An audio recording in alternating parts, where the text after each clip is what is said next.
Good morning, and welcome to Chapel Chat. I'm Pastor Kevin Little, and this is the chapel at Rantoul First United Methodist Church. Pastor Emily and my mom and I went to a concert Tuesday evening. We actually saw a Queen tribute band, and we sat in an auditorium surrounded by hundreds of people. It was a bit nerve-wracking at times, because all it would take was one sick person to get a bunch of other people that were there sick. Plus, there was absolutely no way to know who was vaccinated or who wasn't.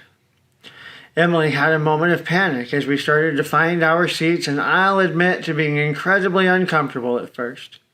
Of course, I don't like crowds on the best of days, and we haven't been in the best of days for a few years now.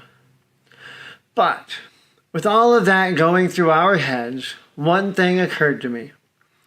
This was totally worth it. Seeing my mom enjoy herself at a concert was completely worthwhile. Seeing my wife enjoy herself at a concert was something that was worthwhile. Hearing live music in person is worthwhile.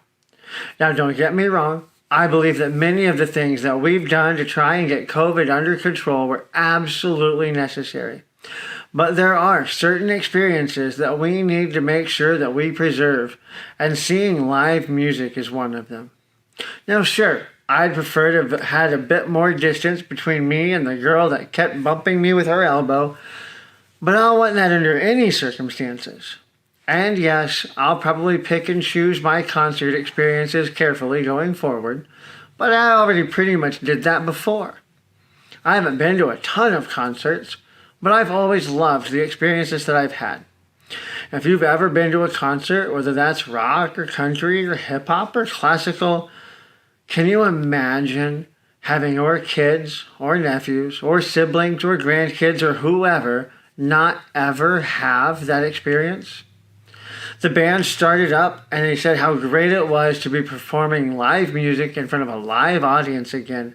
And as I closed my eyes and lost myself in the sound of Freddie Mercury's voice, and this guy was really good, by the way, I felt like I was experiencing something that I hadn't really realized that I would miss as much as I apparently had.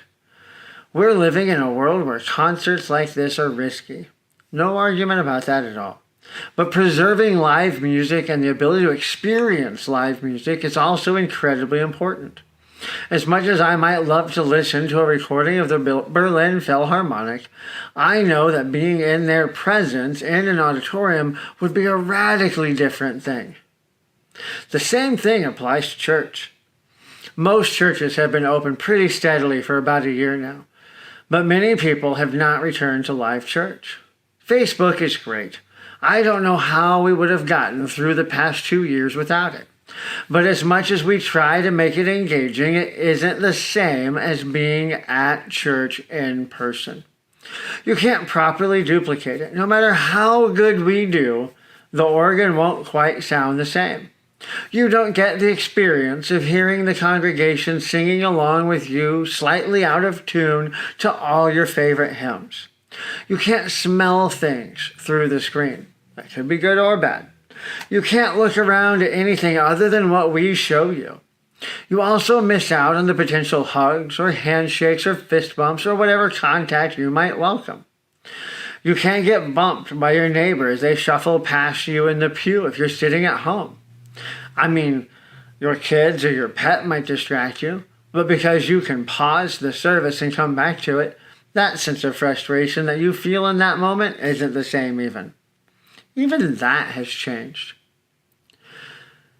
So we've seen a lot over the past few years, and I guess what I'm saying is that it's time to get out of the house.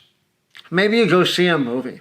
You should definitely go to a concert, especially if you can find one that's outdoors. And go to church. Sing out of tune, see your friends, and worship the Lord. Thanks for joining me for another Chapel Chat. Have a great week, and I'll see you here again next time.